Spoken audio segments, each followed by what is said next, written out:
Hello and welcome to this episode of Sales Secrets from the Top 1%, where the world's best sales experts share their secrets to sales success. And I'm thrilled, honored, humbled, and grateful to have with me today, Mark Metry.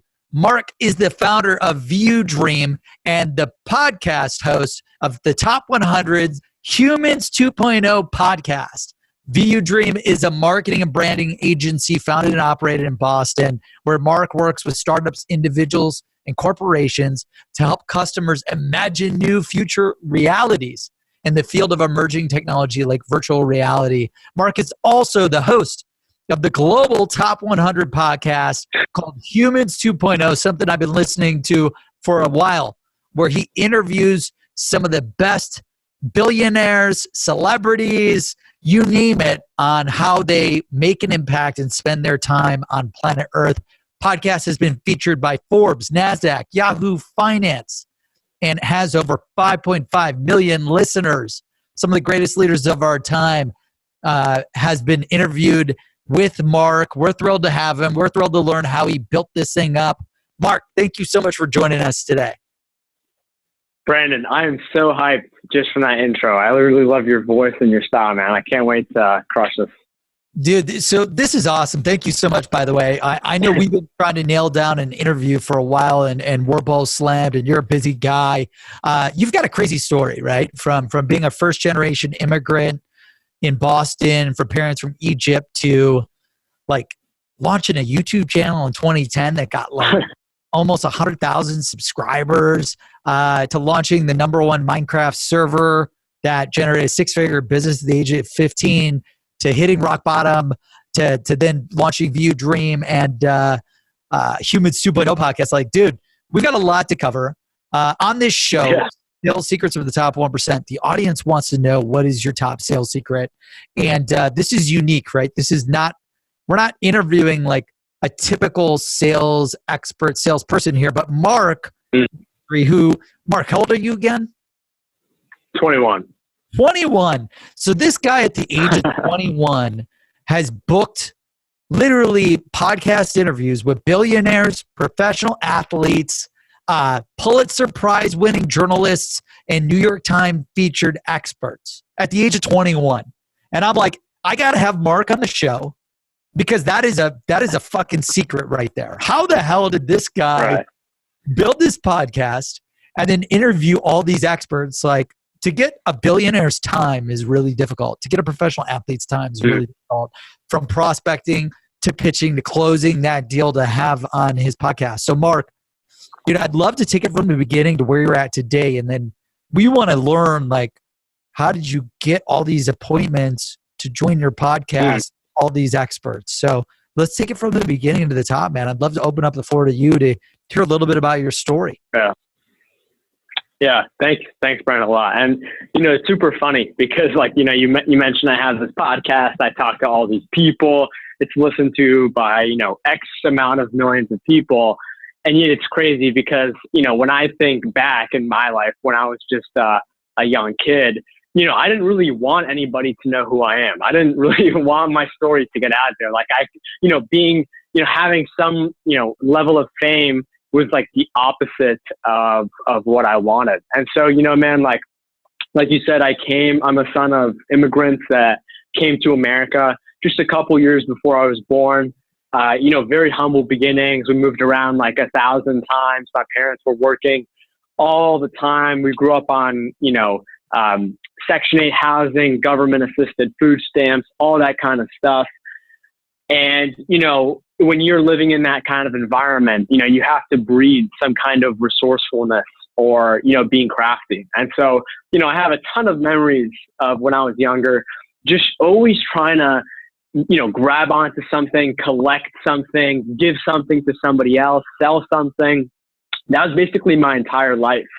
And, a lot of this, that early success that you talked about in terms of like the YouTube channel and starting the world's #1 Minecraft server, a lot of that stuff came because, I got on the internet super, super early. Like, I remember it was like in 2009, and a lot of this stuff was like not really becoming mainstream. It was just sort of being developed in terms of like social media And even YouTube was nowhere what it is today, in terms of being the TV of our society. And so like, I literally remember I worked one summer job in my entire life. I made like a few $100. I ended up going down to Walmart, buying like the cheapest, like little notebook, laptop type thing. And then I eventually bought like a smartphone as those came out. And when I bought those, man, I was just like in the game. Like I started to use the internet like super early on to learn things, to like learn how to code, learn how to develop. And I remember at that time, I felt like such a loser.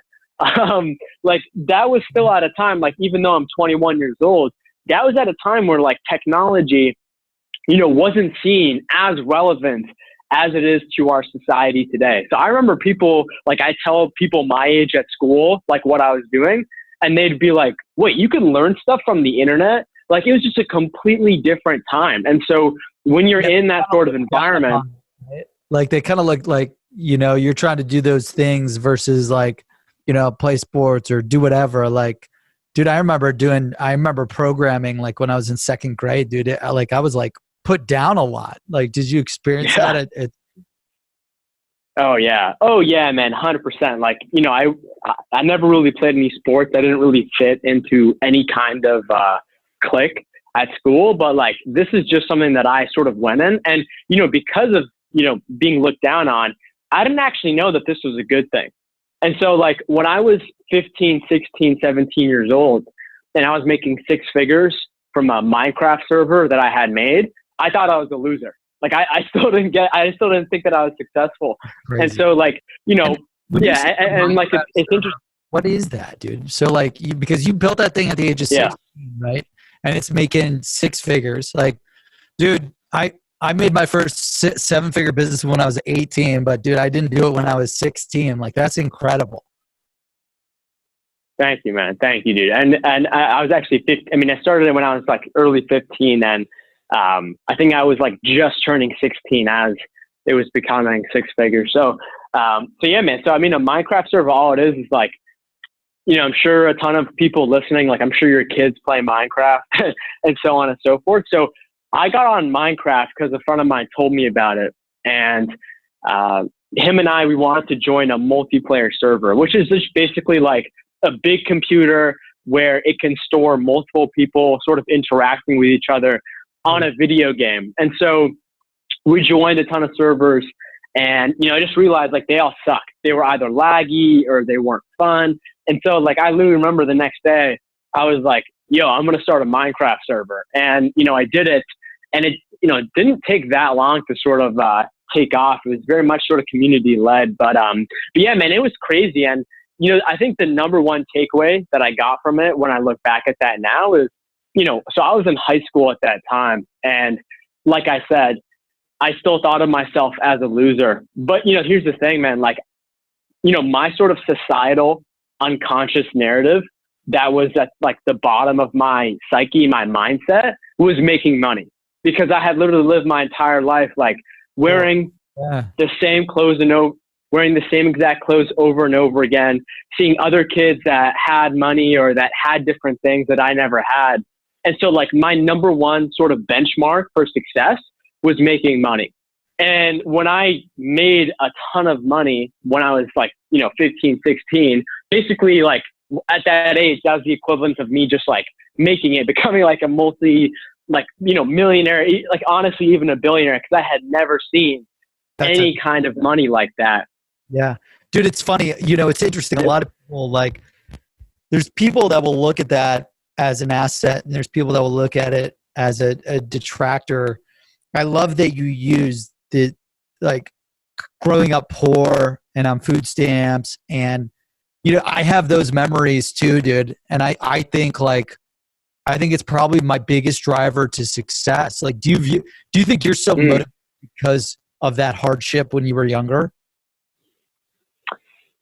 Definitely. And honestly, man, I don't, obviously like the money was a major factor in terms of like my material wealth. So I'm not necessarily somebody who's driven like by that financial value as much as I was before. But honestly, man, I think the number one thing that drives me is my struggle not necessarily from not having money, but from just having like really, really severe social anxiety. And, you know, like I tell a lot of people that, and some people that I've even gone through it sort of forget, but it's like, you know, I wasn't necessarily just like a shy kid. Like I barely had any deep friends. Like I would have friends, like shallow friends that I would just hang out with just so I wouldn't be seen as sort of a loner walking down hallways. But dude, I just lived in a completely different place in my mind. And that's what I view as the real adversity. And, you know, there's a ton of other factors for that. But when I look back at just the way that I think, the way that I used to think, and the way, you know, how I behaved and how I interact with my emotions compared to today, I think that's probably the number one thing. And that's obviously because of, you know, that level of hardship. And, you know, honestly, man, interviewing all these people on my podcast has really made me realize that, you know, the amount of struggle that you have can easily be the amount of success that you have if it's, you know, multiplied with a few things like perspective, environment, some things like that. But honestly, the more struggle, the better in terms of the long term for a lot of people, I think. Yeah, I agree, dude. I remember like it was yesterday when my mom took me to like a food stamp place. You get a sandwich, you get a little dessert, you get like a drink. Like it was like I don't remember what it was, but it was like I don't know, you know, like a free food for like the homeless. And we were there like grabbing food, and dude, you just never forget that shit. You know, I remember the clothes, like something that you had mentioned, the clothes thing. Like I remember being in grade school, and I'd always get made fun of because I'd always have the shitty clothes because my mom would get my clothes at like garage sales. Right. Goodwill Hunting, our Salvation Army, all those. Like, yeah, dude. And yeah, I was just gonna say like a crazy memory that I have is like I remember, you know, like getting a knock on our door. And this is like, I think this was either like the day before Thanksgiving or even Christmas. This happened a ton, but people would like donate a box of food to us on, you know, Thanksgiving or on Christmas. And like when I was a kid, I literally never understood that. I was like, wait, why are people giving us food? And it was only until recently I was able to sort of connect those dots. I'm like, man, like our community really, really helped us. And it's like, you know, I had my own mental health issues growing up. And, you know, even though I was materially poor, I definitely think, man, like some parts of my environment, like my parents, like some of the people that were really impactful to me, you know, I think they were really the ones that, you know, ended up me, you know, not becoming a statistic of like, you know, taking their own life or being suicidal. So that's something I'm very, very, very grateful for, like every day. So I'm really glad you bring up those old memories. Yeah, no, that's awesome, man. So you use it as motivation, right? You launch the Mind Server thing, you build a 6-figure business, and then you know, walk me through, you know, what's next, because then you're gonna launch the YouTube thing, right? And then like, or no, like the YouTube was yeah. Sorry, go ahead. Oh no, what walk me through what's next after the Minecraft? Yeah. So the YouTube channel was before the Minecraft server, and then yeah, man, and then like when I look at my life, sort of like the next chapter of that was me going off to college, and that's where I really hit like a real sort of rock bottom, because, you know, Brandon, all the things that I just talked about with you, like I was never conscious about any of that up until I was like, you know, 18 years old. And when I was 18, that's where a lot of this deep-rooted stuff sort of started to bubble to the surface. And I just, you know, began to like think and sort of get context about who I am in life. Like I literally didn't know I had social anxiety. I didn't even know I was poor. I didn't know I was rich. I didn't know I was this until I was 18. So like that for me was a real sort of waking up moment. And, you know, that even led me to more stress and more pressure, because I was sort of leaving the sort of like the unconscious childhood phase of somebody's life. And I was moving into, real life, like who am I as a human? How do I stack up to the world? And I honestly, like, I always had like a real sense of belief. And honestly, I would say power deep within myself. And that was also bubbling to the top. And it's like when that happens and you've never seen yourself as a successful person, that can, be really scary. And, I didn't want to take responsibility for it. So I just like began to run away. And by run away, I mean, like, I tried to run away from the voice that, was in my mind that was telling me like what to actually do in life, that I had, even though I had a lot of these superficial successes that I had never really listened to throughout my entire life. And I tried to drown out that voice with, alcohol. The big one for me was food. I gained a tremendous amount of weight. I literally ended up gaining like 65 pounds over the course of like 2 to 3 months. And I just like all this, like, what do you, it was attributed to like coming to this realization of all these things when you got to college? Yeah, it was realizing sort of all these things, and it was realizing not necessarily like the negatives about my life, but it was actually realizing like the positive. And I was like realizing, oh wow, Mark, like, dude, at 8 years old, you were doing this to like, give your mom money. And like at 12 years old, you were doing this. And at 15 years old, you were doing this thing. And I knew deep down, I was a well-intentioned, good person. And so I totally knew that I had way, way, way more to do. And it was honestly sort of like the beginning of like my purpose, my why on this planet. And it's like when that very first started to come up, started to bubble up, I got super scared because I was never exposed to anything like that. Like, dude, I've literally never, up until I was like 19 even, I never heard of the words mindset or like, psychology or self-development or like reading books.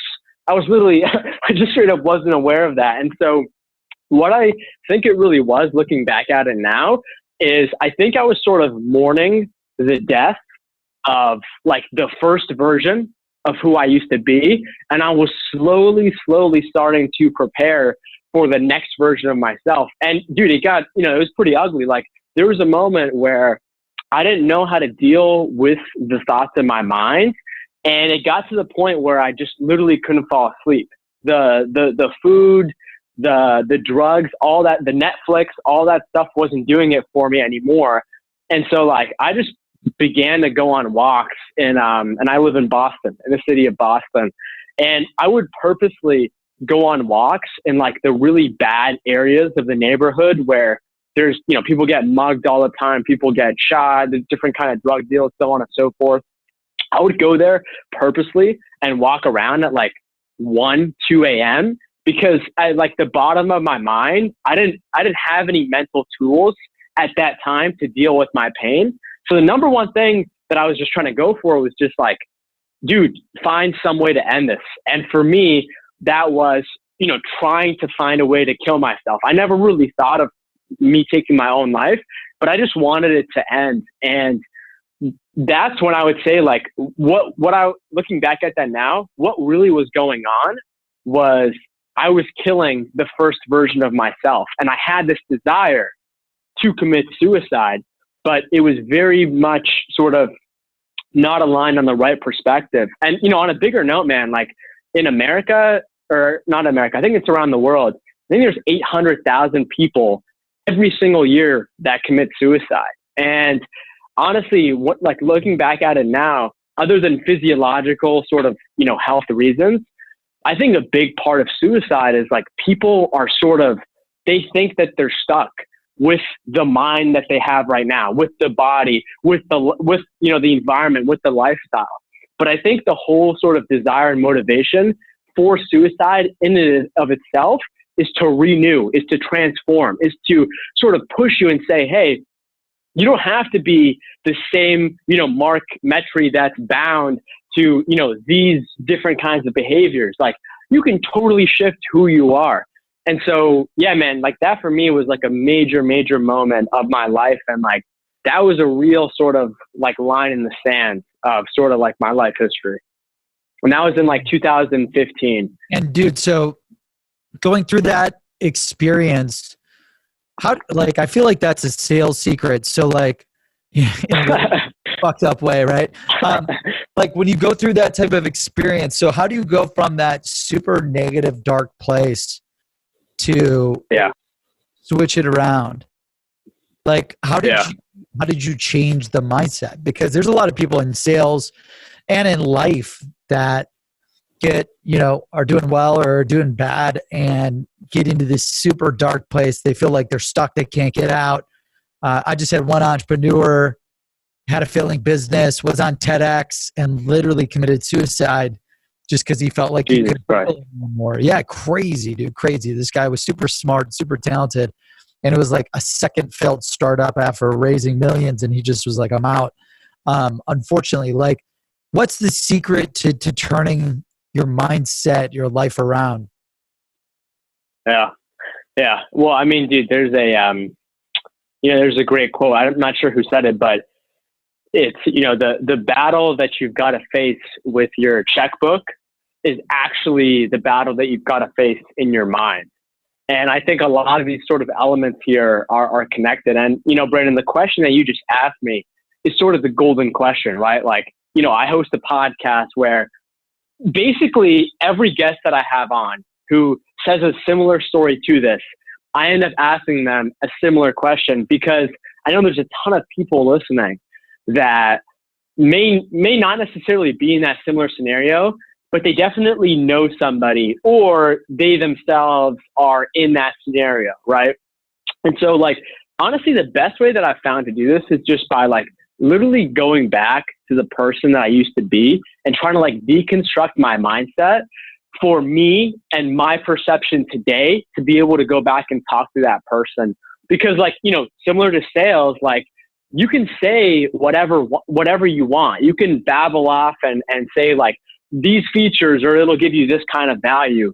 But if you're not on that other person's perceptual level and they don't perceive you the way that you want to be seen, and I think there's a lot of factors to that, I don't really think it matters what you say. And so the way that I began to climb out of it is, I interviewed a guest, Dov Baron. He says you have to reach the fuck it moment.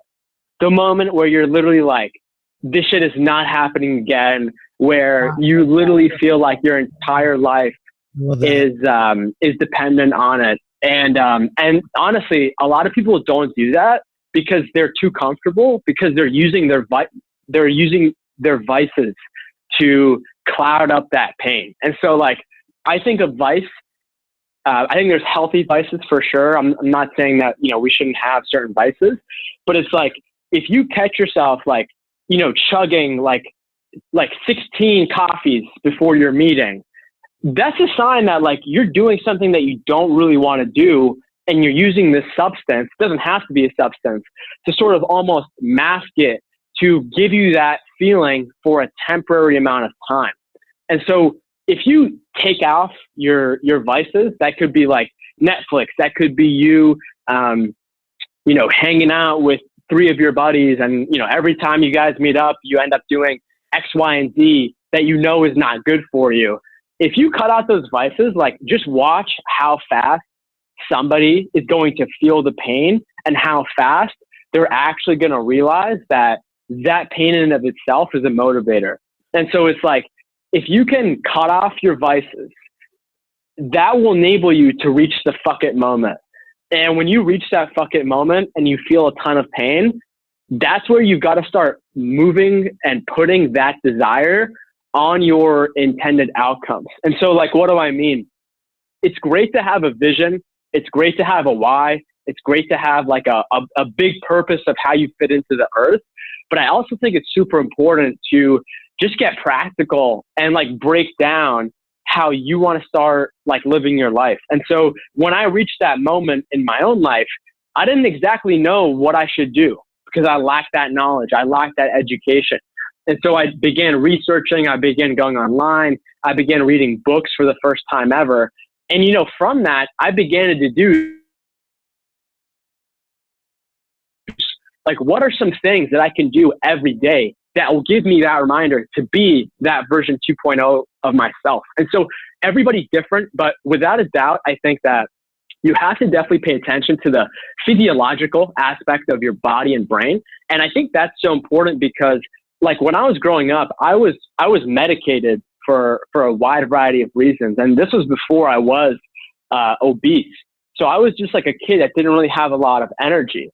And what I began to realize is that the reason why raising your degree of energy, and I'm not talking about like some kind of, meditation or like some kind of like, chakra stuff. To be honest with you, I don't know a ton about that. I'm just talking about like literally raising like how you feel, like your level of energy. That's so important because the more energy that you can experience, the more dimensions that you see unfold on yourself in various scenarios that you wouldn't be able to because you're bound by your environment, which is your physical body, which comes back to energy. And so I began to realize a massive part of this is about raising my energy. And so, what do you got to do to raise your energy? You've got to be eating healthy. You've got to be sleeping, 7 to 8 hours. You've got to be exercising. For me, I realized that, mental wellness was like such a massive aspect in sort of myself and also a lot of us. And so I began to pick up a daily mindfulness meditation habit. I began to practice deep breathing. I began to really use exercise as sort of a physical constraint on my mental to help them grow. I began to sort of do all the healthy things that I know I should be doing. And then from that, then I think it's a matter of putting yourself in some kind of a bigger system, because there are going to be times where you are going to fail. There are going to be times where you're not going to feel like doing it. And I've been there, and sometimes I am still there. But what I've realized is a major key to that is putting yourself in an outside system that almost sort of relies on you. And so what I mean is, like, you could, I'm not saying everyone to go do this, but you could go start a family. You could go start a business. You could go, begin a campaign of where you're going to go to, Zimbabwe and, live there for 2 months to like build houses for little kids. And the main sort of idea behind this is that you're going to fail sometimes, but, if we know anything, is that if the human mind has something to hope for, if the human mind has somebody to help, a lot of that times that compassion will be able to give you energy, even in the moments where you don't have it. And so, like, for me, it took me a while from like that suicide moment to eventually realize this and start my own business. But it's like, when I started my business, that was really the start of like my campaign. Like that was what I used to like be able to say to myself, like, hey, Mark, you need to get up at 5 a.m. and do, XYZ, all like these healthy habits that we just talked about. So you can, get on this meeting at like 9 a.m. with a potential client and crush it, or, do this work with a previous client. And so that I think is massive. And I think it takes many, many different forms, but I would not advise somebody to do that, to jump in a bigger system, if they haven't sort of done step one first, which is sort of find out the truth about yourself by feeling the pain, by cutting out your vices, and embark on sort of a healthy lifestyle path. And then I would say go for the system, because, like you just mentioned, like, and I'm not trying to judge or anything, like, we see a ton of entrepreneurs that like start their own businesses and they're not exactly like that, mentally healthy and resilient. And it just comes crashing down, man. And like, honestly, the last thing I'll say about this is I ended up interviewing one of the world's top suicide experts in the world, Mark Goulston. And at the very end of the interview, we were actually talking about entrepreneurship and mental health. And he was telling me that if you look at sort of an entrepreneur's life, it almost exactly mimics somebody who has depressive disorder or even bipolar. Meaning what they'll do is like, they will mask, like if they are experiencing a high in life from like a certain manic state, that will sort of be the upward or the creation of a new business. And then when that business fails, you know, then that's when their depression starts, or then that's when that, you know, really moody sort of depressive time in somebody's life begins. And it was a really, really fascinating conversation because, you know, the matter of the fact is, like, you've really, really got to make sure that you're healthy before you go and start a business, because like that's a really, really bad idea. Complete recipe for failure and destruction. What do you think? Dude, that's amazing. I love it. I love the mindset, man. I mean, that's a hell of a mindset shift and where you're at today, man. So, you know, you change the mindset, right? And then you decide to, how the hell did you get started with this podcast? Like, now you're Humans 2.0, which I'm a huge fan of. You know, I mean, you and I have been connected for a long time on content creation, creating tons of content. And I know, I believe it was August when you started at Humans 2.0, over 200 episodes. Yeah, it's 2017. It's a top 100 podcast, like, you know, in the rankings with Gary, Tim Ferriss, you name it, Lewis House. Like, how did you come up with Humans 2.0, was that like realization that you wanted to ditch your old kind of self and build this new life? No, man. It was actually all sort of like, in my mind, it just sort of happened like chronologically, like it just sort of happened randomly. And like, it literally wasn't until like maybe 2018 where I like actually figured out like, oh, the reason why I named the podcast Humans 2.0, which is just like a random name that sort of came to me on a run, on a hike. That's why that makes sense. And dude, really how it all happened was, so I had started this business, had been going on it. I've been, you know, sort of at like this whole mindset, self-development journey. And, you know, for anybody else who's listening to this, that is also on that journey. And, you know, I assume a ton of people, like, you know, I know a ton of sales professionals who try their best to be at, you know, their A game, because, you know, they are trying to show up in the world in the best possible manner. And so, you know, I was trying to do the same thing. And, you know, it can be very, very challenging. You know, like this journey is very rewarding. It's very fulfilling, but it's very, very challenging. And so I was hitting a ton of different challenges personally, with my health. I had some hiccups in business, just, you know, life happening. And so, you know, I figured out like, hey, one of the best ways that I've learned, you know, how to do anything is really by having a sort of real one-on-one, deep conversation with somebody that is a real practitioner. That is not some kind of a theorist, somebody who just, you know, reads or writes about it, but somebody who's actually doing it. And so that was the whole concept of the podcast. And as like you said, I started in August of 2017, and I didn't really take it seriously up until the beginning of January 1st, 2018. And the reason why I began to take it about 4 months. And actually, you know, I think I had put out my first episode in towards the end of August, but man, I think I got started on the idea like in June. And so it definitely took me a while to actually execute.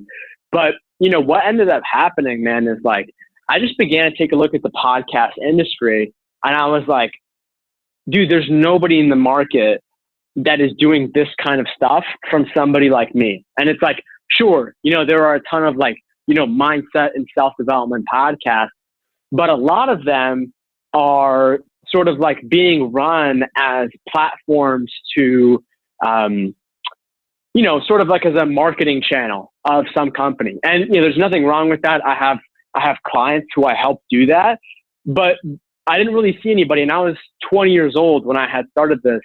I was like, I don't really see anybody trying to have like down to earth conversations, you know, as somebody who looks like me talking about these things. And so I sort of use that as my card And I just went for it. And it definitely took me a while to, pick up steam.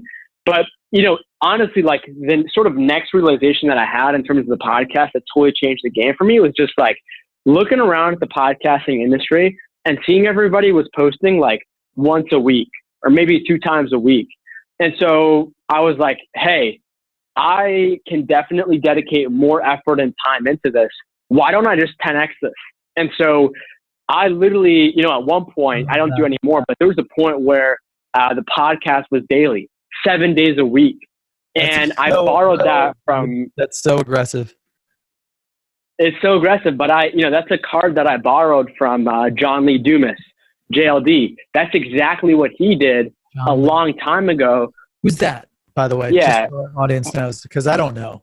Yeah, he's the host of EO Fire, Entrepreneur on Fire. It's like one of the biggest podcasts out there. But that's what he did. And so I sort of saw a similar thing, and I was like, wait, so if I can, let's say interview 3 people a week instead of, everybody else interviewing 1 person a week, I'm interviewing 12 people a month now, while everyone else is just interviewing 4.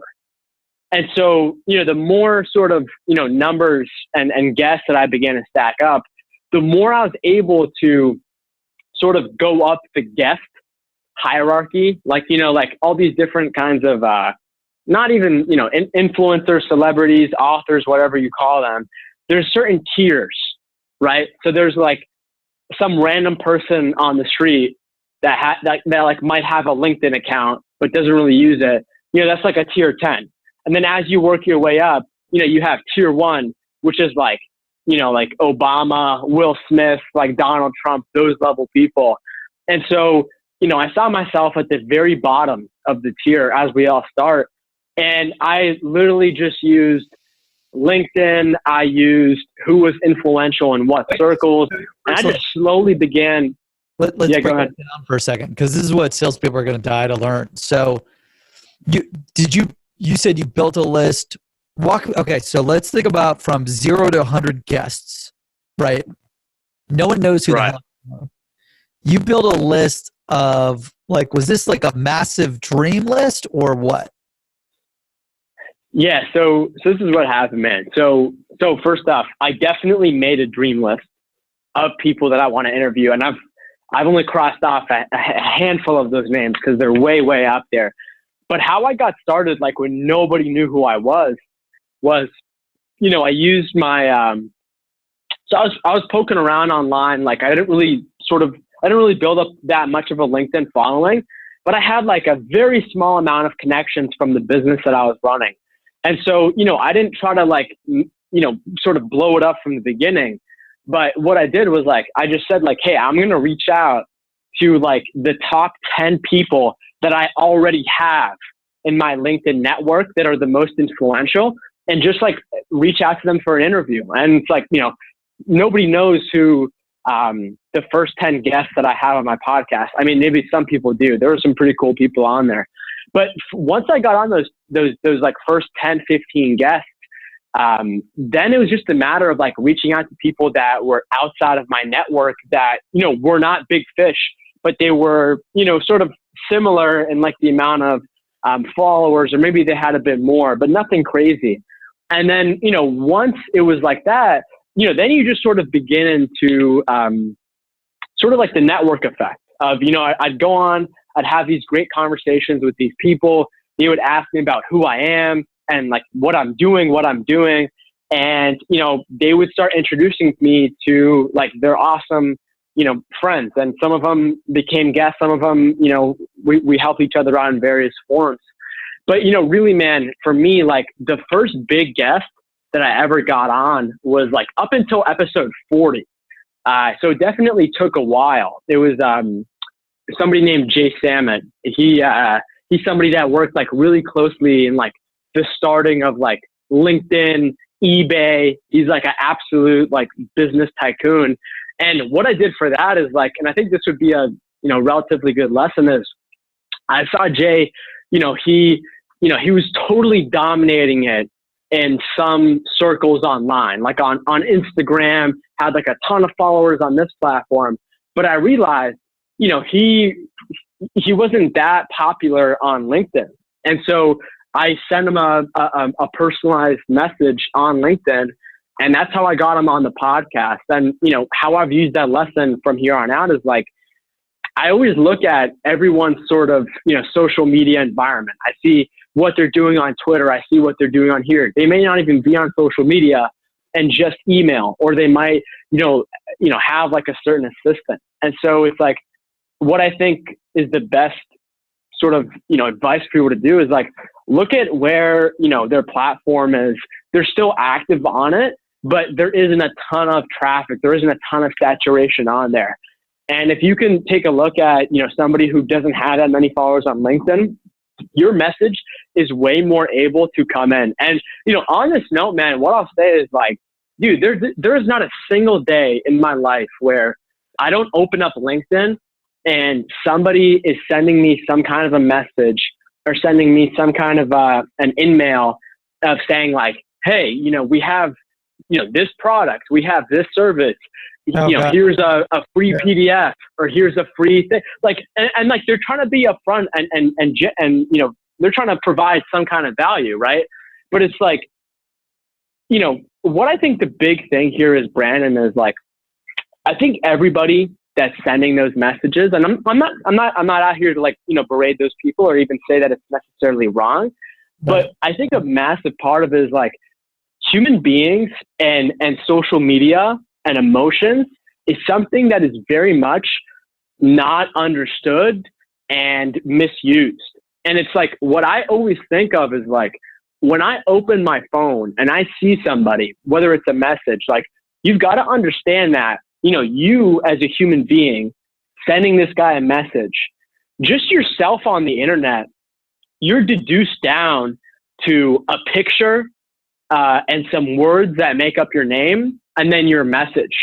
And it's like, when you start to see like social media and messaging people from that perspective, I think it can completely change the name of your game. Like, and that's what I began to realize. And that's what I'm realizing more and more as a ton of people are starting podcasts. I can't, just, send a message to somebody and say like, hey, can you download this? Or, hey, can you sign up for my email list? It's always about bringing value. And that's what I think is so great about starting a podcast, because, a lot of people won't just randomly talk to you for 45 minutes or an hour.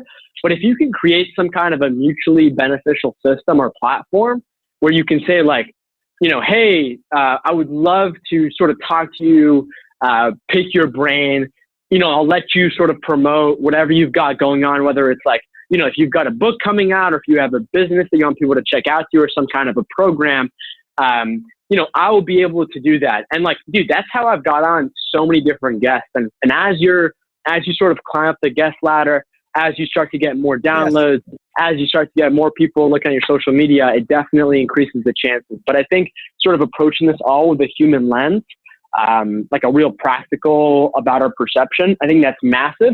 That so many people are overlooking today. Yeah, dude, that's sick. So what was, you said you landed that big fish who launched Jeff, Jeff who launched, helped launch LinkedIn and PayPal. What was the pitch? Just curious. Like, what did you say in that? Like, let's get down to brass tacks. What did you say in that? Yeah, I remember like yesterday. I remember it was like the most informal message ever that I just like sent it sort of on a whim, because I was like, there's no way this guy's going to respond to me, but he did. But I literally sent him a message that was like, hey, Jay, I'm a 20-year-old in the city of Boston. I should probably bring up the exact message, but it was something along the lines of like, hey, Jay, I'm a 20-year-old in Boston. I loved reading your book, Disrupt You. I host a podcast and I talk to really interesting people, and my audience primarily consists of, younger people and younger entrepreneurs.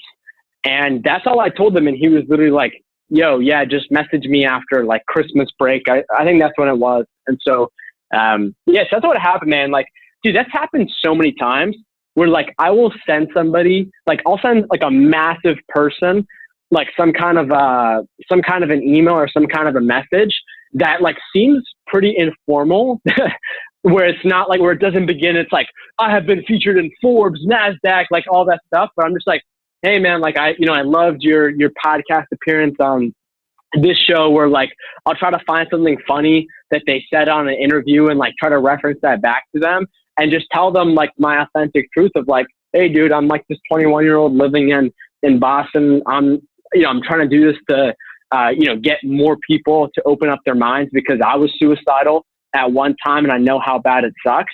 And I think just trying to keep it relevant to them. Like I wouldn't send that message to somebody who's like an AI technology expert that I want to interview, right? Like, I'd be like, who are you? What is this? And so I think it's like a bigger lesson to take from this is like, whoever you're trying to message, whoever you're trying to contact, do it in like a really, really human way, in the sense of provide them the most relevant information possible. Like, go to their LinkedIn profile and see what they posted about yesterday, and see like, if the stuff that you have is actually relevant to that. Don't just try to like spin it off. And so if you can do that, and I think if you can follow up and actually, get that interview, get that appointment down, I mean, I think that's a massive, massive indicator of success. Like that's how I've booked. Oh God, keep going. Go ahead. Yeah, I was just going to say, like, that's how I've booked like people on LinkedIn who have like 2 million followers. Like it's you've definitely got to lead with your truth and then go in with that, potential value proposition. No, I love that. I love that. When you're pitching these guests, are you doing it short pitches, long pitches? Like what's the typical length of and what channels? So what's the length of the message? Yeah. What channels are you using? Yeah. So I'd say my top 3 channels are LinkedIn, Instagram, and email. So on LinkedIn, it's short, right? Because it's got to fit in the personalized little message. On Instagram, it's even shorter. And like something that I learned on Instagram that's really great for this kind of stuff. And I actually learned this from somebody who is in like a massive, massive mastermind with like a massive influencer. And they were sort of talking about this. And he told me that the best way for you to get people to respond to you on Instagram is when you DM them, put an emoji at the very front of your message, because when somebody's going through the requests on DMs, they always see the same like word, hey. But if you can separate it with emoji, that's number 1. And then on email, I love that. That's where it is definitely. Put the emoji at the beginning. I love that. Yeah, absolutely. And then email is definitely sort of where I go in for like the full swoop, longer email, gives them context about who I am, shows them, what kind of potential value they can get, whether it's, like giving them credibility about who I am or other people that I've had on the show. That's massive. And like one thing that I've done that's gotten me a ton of guests is like, I'll sort of poke around on like somebody's personal life or however much they put that out on social media. And I'll find like who they actually are friends with, like in real life, and who they hang out with. And I will interview those people, their friends, on my show. And then I'll send that person an email and say, hey, I've interviewed, your friend this, your friend, friend Y, friend Z. And so that's like another massive strategy of like how I've gotten a lot of bigger people by just getting like their smaller friends that they actually know and hang out with. I love it. That's awesome, dude. Yo, by the way, go ahead. I'm just telling you, like, this is outside of the podcast. I have a hard stop at 3:00, which is like in 3 minutes. Yeah, so, we'll make it super quick. So, cool. Okay, so you do short messages. How many times have you followed up with these people that you want on the podcast? Oh, dude, way too many times. And it's like, it's always a moving battle. It's always a moving target. Like I have, like what I'd say is like, sometimes somebody will see my Instagram DM, but they won't respond to it. So then I'll like DM them again in like a week. Same thing with email. But then like there are other people where I'll message maybe like every 2 weeks or a month. And I have like a whole system for this that I, set reminders on my phone and set reminders on a system that say like, hey, I'm sure you use a similar one, email this person at this time about this thing and this and that. And so that's definitely massive, because I've had people where I've, emailed them a ton of times, and then randomly at like Saturday morning, I'll email them and they'll like respond back to me in like 10 minutes. And so it's like a massive sort of game that you have to play with people. Yeah, that makes total sense. Damn, dude, that's crazy. And then who was the hardest guest to get on, and how did you get them on? Oh man. Oh man. I got to think about this. Never been asked this question. Probably the hardest guest that I have ever gotten to come on was probably Dave Asprey. Have you ever heard of Bulletproof Coffee and Bulletproof? Yes. That company. Yeah. So I've been following Dave for a while now. I'm a massive fan of his work, but I had literally been messaging him like every single week for like months, like probably up to a year. Never heard anything. And what I ended up doing is like, I saw that he was working with this PR company, and I just like literally began following their CEO on Instagram, and I began like, DMing, not DMing, but like commenting on his stories and doing different things like that. And eventually the conversation happened, and, he was kind enough to help make us happen. And it was also the same time, relatively, it coincided with the launch of his book. And so it was just like a really good win-win-win on all fronts. And it's just like, a lot of the times you're going to have to wait and you're going to have to see, because not everybody is available at that time. Like they could be busy in some other, mode of their work. They could be, wanting to do all interviews when their book comes out, like for press. And so you've really got to have your eye open and know who and know when to contact them. Okay. And you just have to vary the type of follow-up, it sounds like. Yeah, you've definitely got to send a message that people care, for sure. That's amazing. Well, Mark, I know you have a hard stop right now, and I really appreciate having you on, man. Where can people follow, connect, learn more from you, man? Where can people tune into the show? Yeah, man, listen to Humans 2.0 anywhere you listen to podcasts. And I'm the most active on LinkedIn and Instagram, and my email, if anybody wants to get in touch. They are mark@theudream.com. And yeah, my LinkedIn and Instagram is just my name, Mark Metry, MarkMetry. Thanks for having me, Brandon. Hey, thank you, Mark. And for the audience, please be sure to tune in to the Humans 2.0 podcast. It's on Apple, iTunes, Spotify, Stitcher, iHeartRadio, YouTube, you name it. Humans 2.0 and Mark Metry. Make sure you connect, follow him for more for these amazing episodes. And thank you, audience, for tuning in to this episode of Sales Secrets from the Top 1%, where the world's best sales experts share their secrets to sales success. You can pick up a copy of the podcast, the book, at secretsalesbook.com, secretsalesbook.com. That's secretsalesbook.com. We're also live on iTunes, podcasts, Spotify, YouTube, Stitcher, you name it. Go out there, follow Mark, tune into more episodes of Sales Secrets, and thank you for joining us today.